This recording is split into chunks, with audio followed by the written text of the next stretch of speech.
बड़ी कायदे का गीत लगौला मास्टर।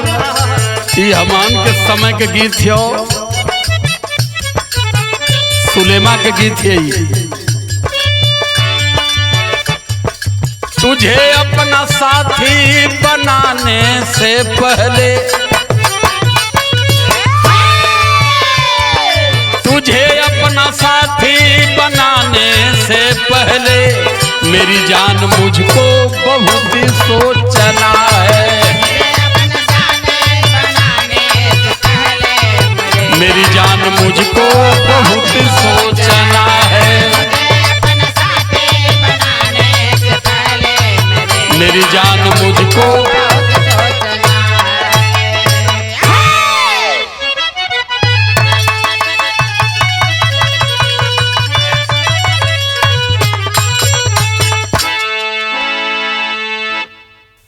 चलते हैं एक बिरहा की ओर। खास तौर से बहुजनों को इंगेज कर रही है बिरहा। जानो मानो जागो, कितना गाएं कितना समझाएं। बाबा साहब अंबेडकर, संत कबीर, रैदास, पेरियार रामास्वामी नायकर, पेरियार ललई यादव, सारे लोग बता के चले गए।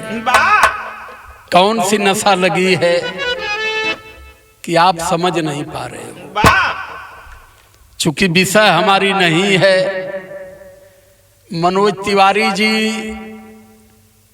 बयान दिए थे कि हमने मंदिर बनवाया, मंदिर हमारा, राम हमारे, हमने रुपया चुराया तो दूसरों को क्यों तकलीफ हो रही है। तो हम मनोज तिवारी से कहना चाहते हैं कि राम आपके बाप के थे, मंदिर आपके बाप बनवाए, और पैसा आपके बाप ने जमीन बेच करके 14,000 करोड़ दिया। जो चढ़ावा था वो किसके बाप का था, ये बताओ हमें। झाल बजाते बजाते पहुंच गए सदन में। पिछली लाइफ अपनी झांक लो। बहुत ज्यादा ज्ञानी बनने का प्रयास मत करो। ये जबान उल्टा न निकल जा कुछ, इसलिए कि गरिमा सदन की है। लेकिन सदन में बैठ करके इतनी नादानी की बात मत करो, क्योंकि भगवान का मंदिर किसी के बाप की विरासत पर नहीं है। अगर तुम हिंदू हो तो हम भी हिंदू हैं। फर्क ये है कि तुम अंधभक्त हो और हम जगे हुए लोग हैं। हम गलत नहीं मान सकते। जुर्म होगा तो जुर्म के खिलाफ आवाज उठाना ये हमारी फितरत है। 4 लाइन बिरहा में भूमिका भैया। आवाज।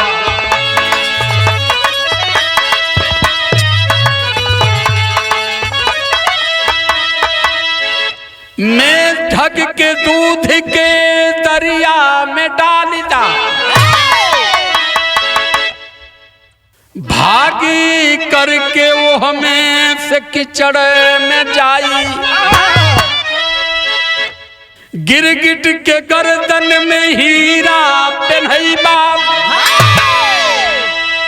तब वो झुरमुटवई में मुड़िए हिलाई। कुकुरे के पोछी में घी के लगाई के, दिन भर सुहरई बान सोज होई भाई।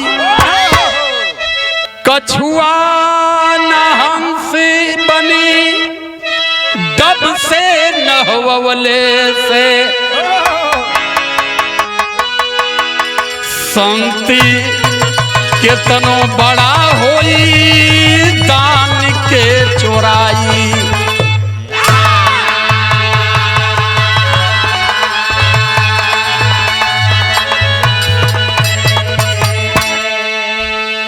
ये स्वभाव का बात कहली है। एक ठे बड़ा पहले बिरहा गौले रही, हम जब मिशन में ना रही, तो हमरे विनोद शर्मा कवि जी लिखे थे कि सुअरी के सेनहुर फुहरी के गहना, रच रच देबा पहनाई। मेघुचा दूध में डुबैबा कूद के डबरे में जाई। तो जिसका जो स्वभाव है स्वभाव में परिवर्तन नहीं करता। बकुला के कितनों बड़ा भक्त बना देबा, संत बना देबा, वो बैठल रही एक टांग पर पाई सीधरी गबदे लेके उड़ जाई। तो ये स्वभाव हो। संत धरती पर रैदास हुए, केवल समाज के लिए लड़े। महासंत बुद्ध हुए, जिन्होंने बुद्धि को पैदा करके समाज को बुद्धिमान बना करके और समाज को बताया कि हम मानव कुल में पैदा हैं, मानवता ही हमारी धर्म है। और मानव धर्म का मतलब है मानव से मानव में सामंजस्य, प्रेम भाव, सद्भाव, नैतिकता। अगर इसमें नहीं है तो उसे मानव कहलाने का अधिकार नहीं है। तो एक ठे यही जन गीत लगल है मास्टर तनियावा।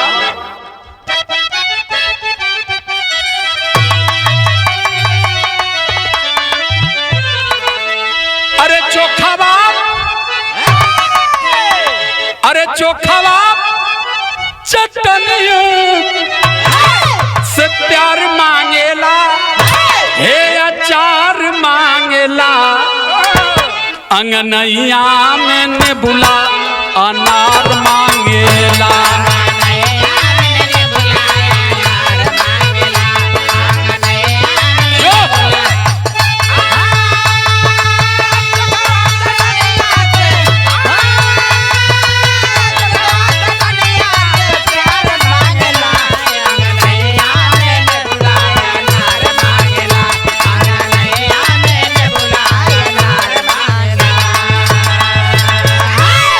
दरअसल बड़ा दिन से सुन चदवा चदनिया से हम उपजियाएगी। तो हमरे समझ में आयल चदवा चदनिया से मंगला कि ना मंगला, लेकिन चोखवा चटनिया से जरूर मांगा। ये बदे कि हमार जो बात होले खुलल होले, सबके समझ में आवे दे। लेकिन गाना का भाव हो, अरे बेड़ा चामे के कुकुर, अरे बेड़ा चाम के जो कुकुर, अरे रखवार हुई है, अरे रखवार हुई है, लेके गढ़ही में कहियो फरार हुई है, लेके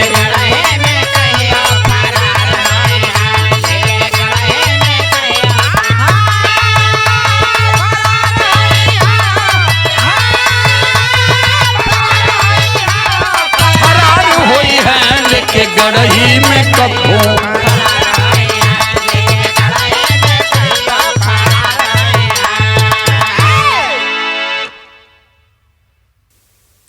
बेड़ा चामे का कुकुर रखवार हुई है, तो लेके गढ़ही में कभो फरार हुई है। चामे के बेड़ा का कुकुर रखवार नहीं कह सकता। धन्यवाद करता हूँ आदरणीय सूबेदार यादव कवि जी को। संकेत कितना बढ़िया आपने दिया। शायर का लाइन है अस्थाई।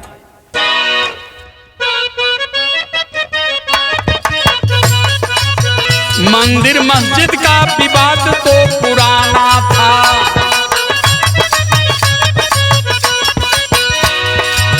कोर्ट के फैसले को देश पूरा जाना था।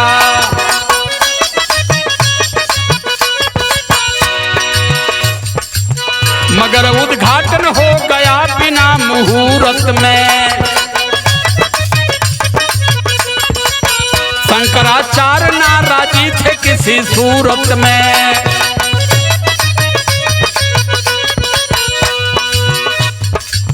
देश ने चंदा देकर मंदिर में सहयोग किया,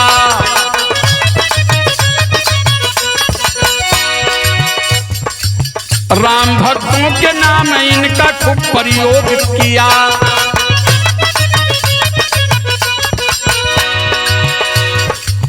हुआ उद्घाटन जातवाद देखो छाया था, अरे इसी से द्रौपदी मुर्मू को नहीं बुलाया था।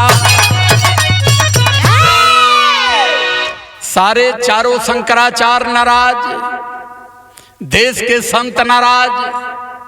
मोदी जी मंदिर बनवा दिए, राम को ला दिए, मंदिर का उद्घाटन भी कर दिए। बिना मुहूर्त बिना पूछी गई। खैर कोई बात नहीं है, आपका मसला है, आप समझो, लेकिन उस मसले में हमें मत घसीटो। गीत बदलल भैया।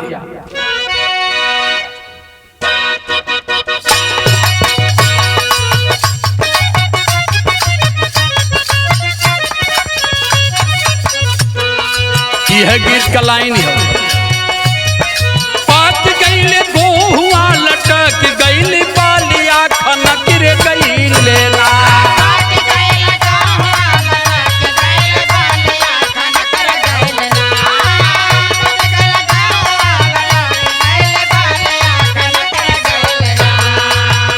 पूरी का खेत खेत चूड़िया खनक रे गईली ना।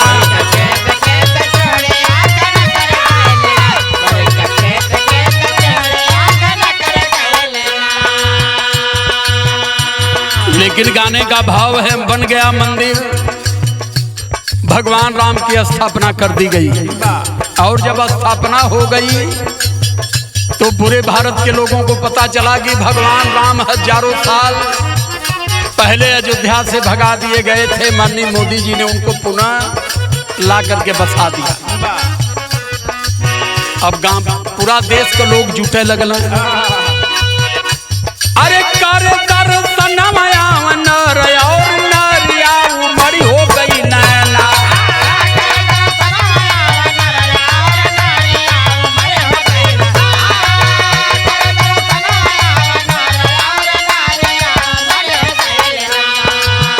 देख मंदिर अंदर भीड़िया उमड़ी हो गई नैना।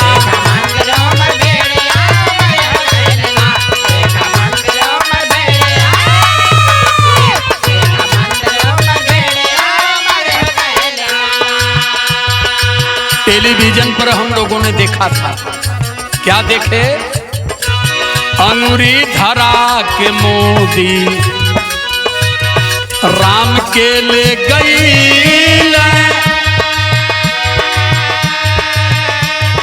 प्राण हो प्रतिष्ठा बिना मुहूर्त के कैले।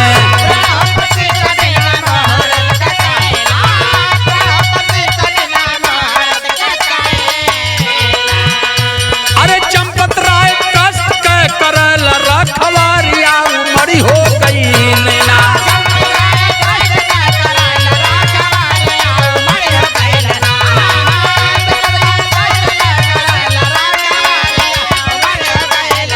देखा मंदिर अंदर भीड़िया उमड़ी हो गई नैना।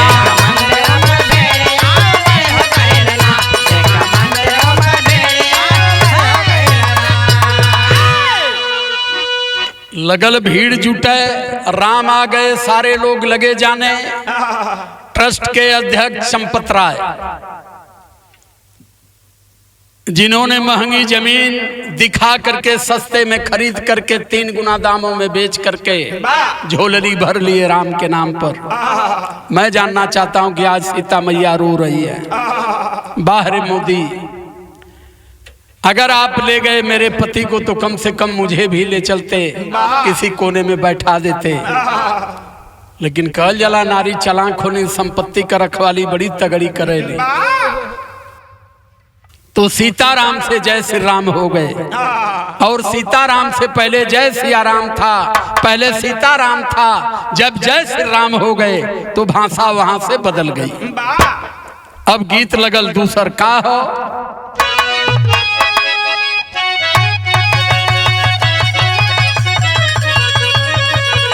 बड़ी पुरान गीत है भैया।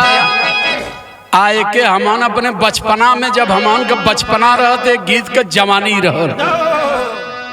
कैसे? अरे झूला दिया कै जवाब, अरे टूटली रोज जवनिया में गड़िया छूटल हो राजा।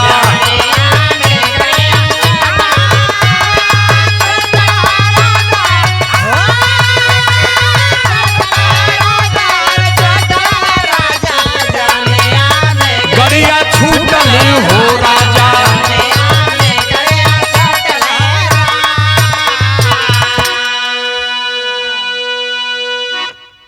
माननीय पूर्व मुख्यमंत्री आदरणीय अखिलेश यादव जी को भनक लग गई, घोटाला हो रहा है, कैमरा बंद चल रहा है। अखिलेश यादव जी ने बयान दे दिया। क्या बयान दिए? अरे अखिलेश चेताई भैया, अरे मंदिर से चंदा गए चोराई भैया।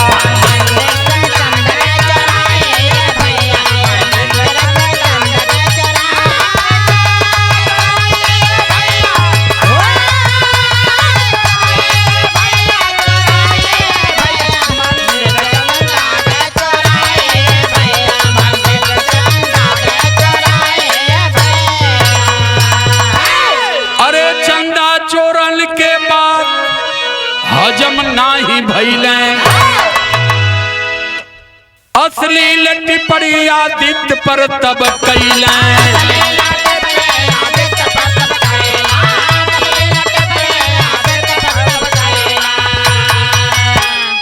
अरे उत्तर प्रदेश के यादव समाज के लोगों में आपसे कहना चाहता हूँ, आपका नेता जब कह दिया कि मंदिर में चोरी हो रही है, तो आपकी बेटी आदित्या पर इन लोगों ने कितना घटिया बयान दे दिया।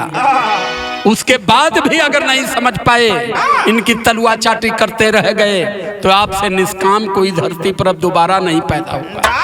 इसलिए लाइन कह रही है,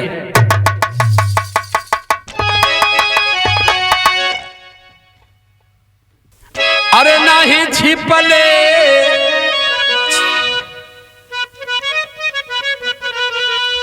अरे नाही छिपले कभो ना छिपाइल, अरे बतियाऊ घर भैया सामने जब आई।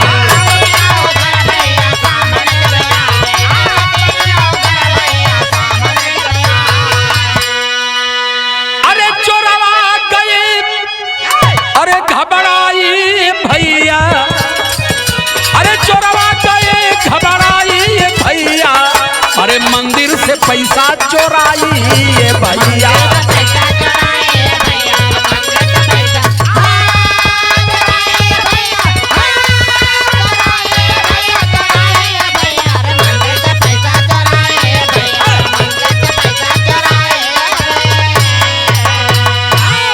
आदरणीय अखिलेश यादव ने पोल खोला तो ये सारे घबरा गए, इनके अंदर खलबली मच गई, तरह तरह का अभद्र बयान देना शुरू किए।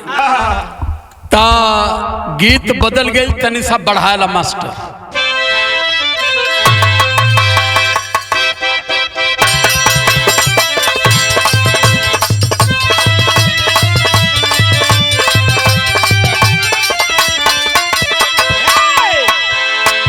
यह गीत का लाइन हो, अच्छा सिला दिया तूने मेरे प्यार का, अच्छा सिला दिया तूने मेरे प्यार का, प्यार ने ही लूट लिया घर यार का।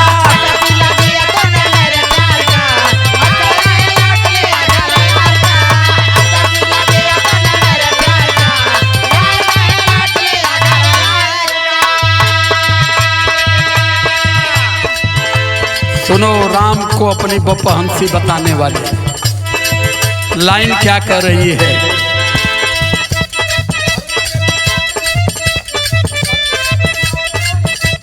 कर दिए बेकार नारा राम नाम का, कर दिए बेकार नारा राम नाम का, राम भक्त लूट लिए घर राम का।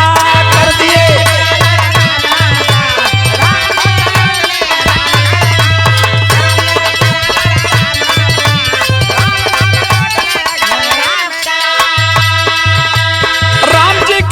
चोरी चोरी भैला हार हो,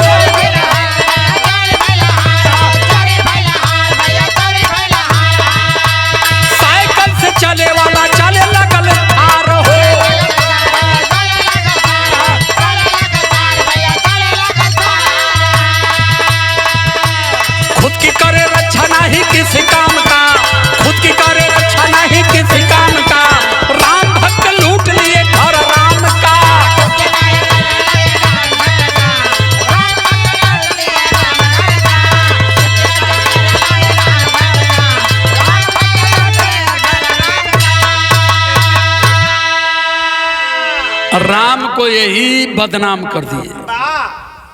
आज तरह तरह का बयान आया। स्वामी प्रसाद मौर्य जी ने कह दिया, आदरणीय भाई चंद्रशेखर आजाद जी कह दिए कि जिस भगवान ने स्वयं अपनी रक्षा नहीं कर पाया वो समाज और गरीबों की रक्षा क्या करेगा।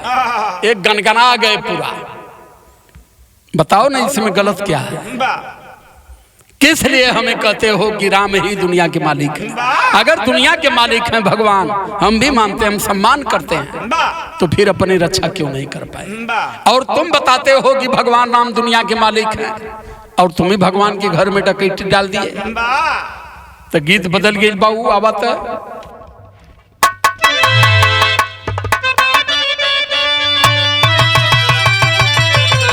यह गीत का लाइन हो, अरे सरंगिया वाले कटेरावा, अरे बताई देर छुट्टी की नाना दी। सरंगिया वाले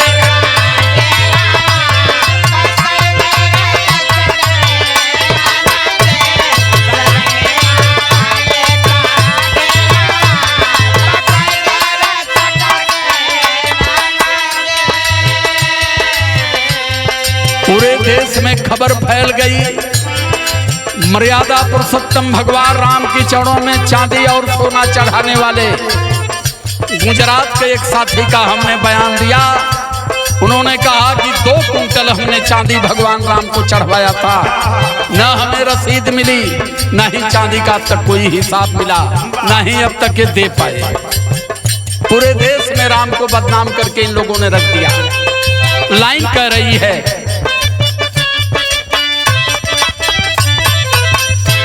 अरे देशवा में फैलल खबरिया, देशवा में फैलल खबरिया, पुजरिया कैले हो चोरिया, पुजरिया कैले हो चोरी।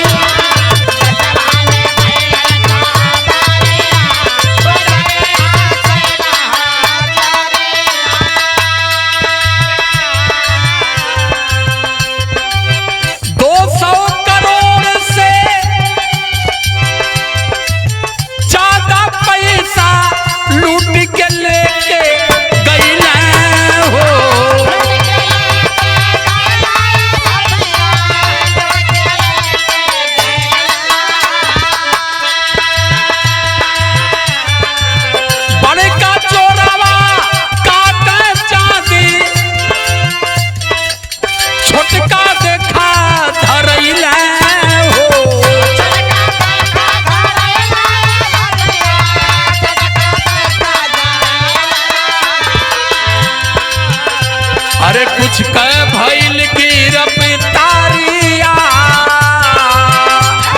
कुछ कह भइल की रफ्तारिया, चोरिया कैले ये भाई।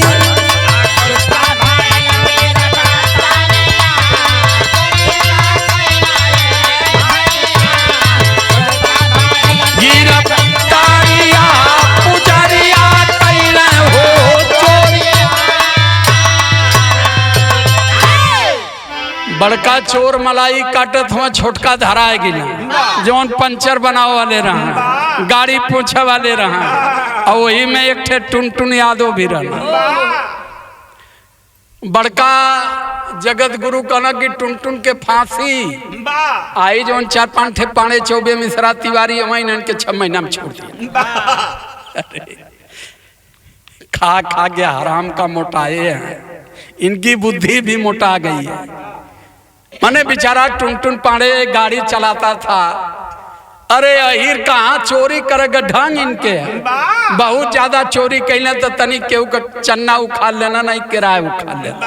अब तो वो बंद हो गए जब से सांड भैंसा आइले, सब बोले जुतल बंद कर दिल। अब तो हिरन को वो चल गया, गाय भैंस भी बेचारे पालन बंद कर दिल। तो इतना हाथ गोड़ धोई के हिरन के पीछे मत पड़ा भैया, यो मानो यो दुकवर निकाला। तब बिरहा में टेरी का भाव लगल बाऊ।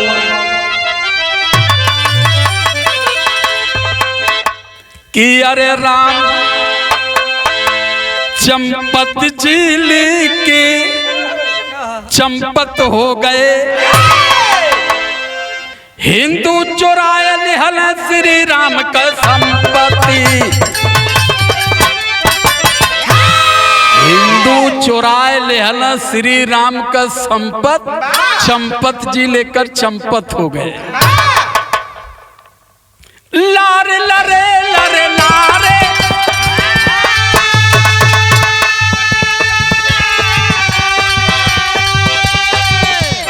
कुछ लोगों का उल्टा बयान,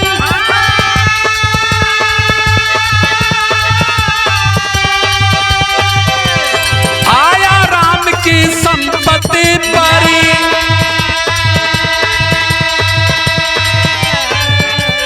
कहे तिवारी मनोज भैया, अरे राम के सुनिला संपत्ति परी। हिंदू के मंदिर का चंदा हिंदू अगर चोरवल हो, दूसरे के काहे दिक्कत बा मनोज जी समझवल हो। अपने के अरे अपने नाई ध्यान राम के संपत्ति पर बरसवल हो।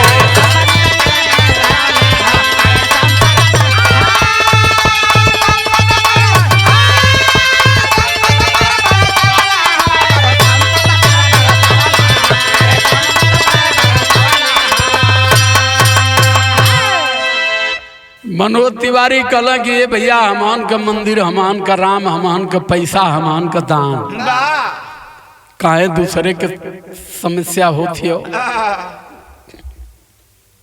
अच्छा 2 कुंटल चांदी के लिए आयल मनोज भैया, ये बताइया राम के सोने के खड़ाऊ के लिए आयल, यो बता दिया। राम के हाथ में चांदी का चूड़िला आया था, राम को सोने का ताज आया था। सब मैं बता दूं बाबू कि आपने क्या लाया, कैसे राम तुम्हारे हो गए। राम पूरे भारत के और पूरे भारत के राम है। पूरे भारत के लोगों ने सहयोग किया, पूरे भारत के लोगों ने चंदा दिया, तो पूरे भारत के लोगों की आस्था को तुम लोगों ने मटिया मीट कर दिया। अब पहपट के लाइन में कहना,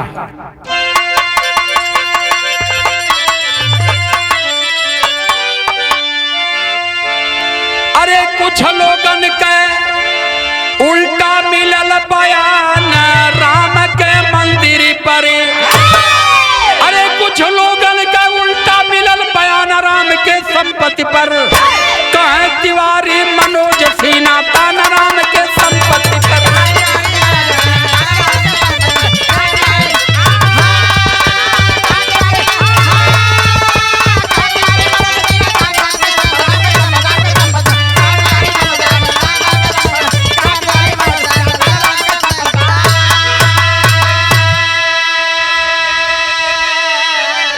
लेकिन मैं धन्यवाद देता हूं देश के वकीलों को जो खड़े हो गए भगवान राम के पक्ष में और खड़ा होकर के कहे क्या आल्हा कलाएं।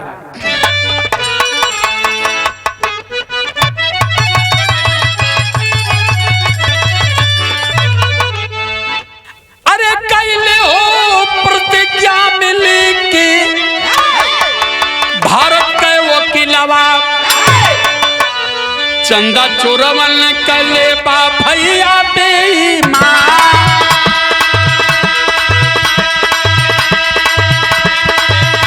अरे चंदा चोरवन का भैया लड़बा बेईमान।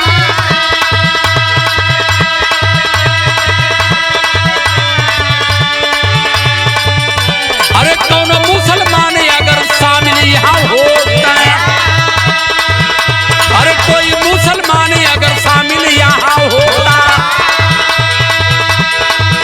अरे देते बुलडोजर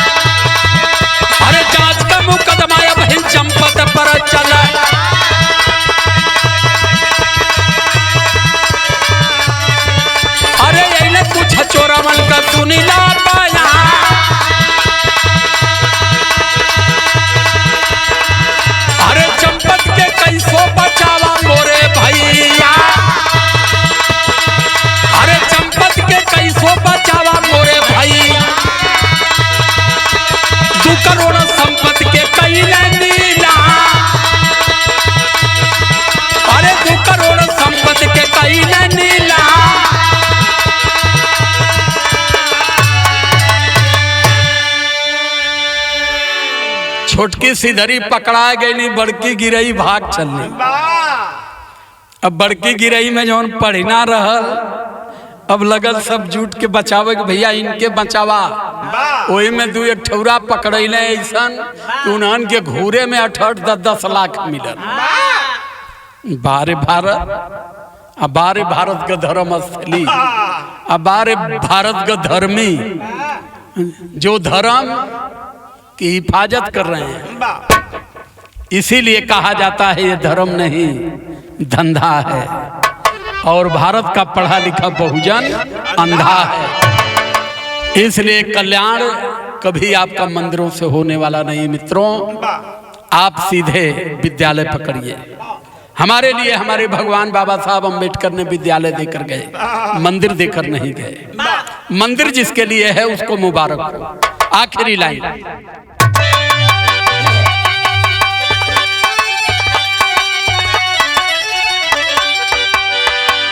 यही तरह से राम भक्त जो करी है चोरिया,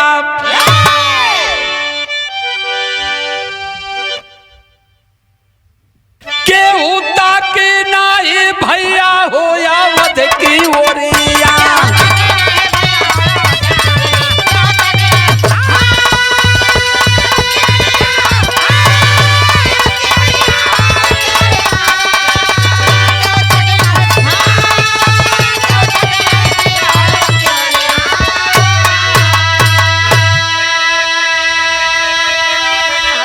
भारत के मूल निवासी बहुजनों से एक बात कहना चाहता हूं कि अगर आपकी आस्था है आप जाओ मंदिर में, लेकिन एक काम करो, अरे रुपया चढ़ावले अब से बंद करा, भूल हो ढेर मन करत चढ़ावा एक ठे फूल हो।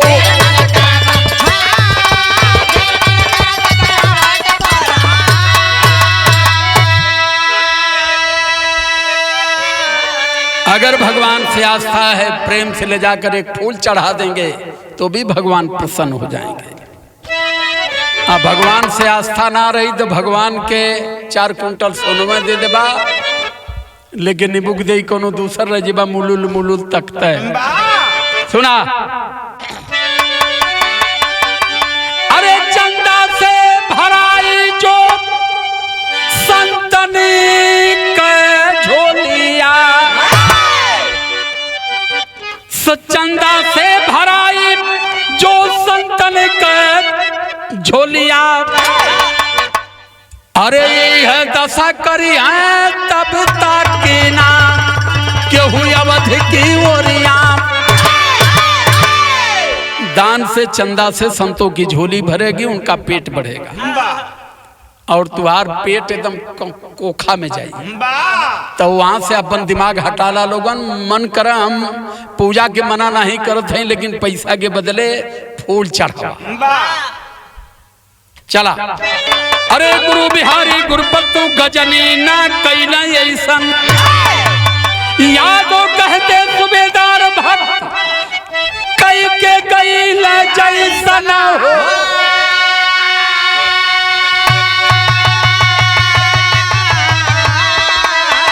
अरे चंपत जिले के चंपत हो गए, चंपत जिले के चंपत हो गए, कहते राजकुमार सोचा समझा अब हम चंपत जिले के चंपत हो गए। हम पत हो चंपत जी,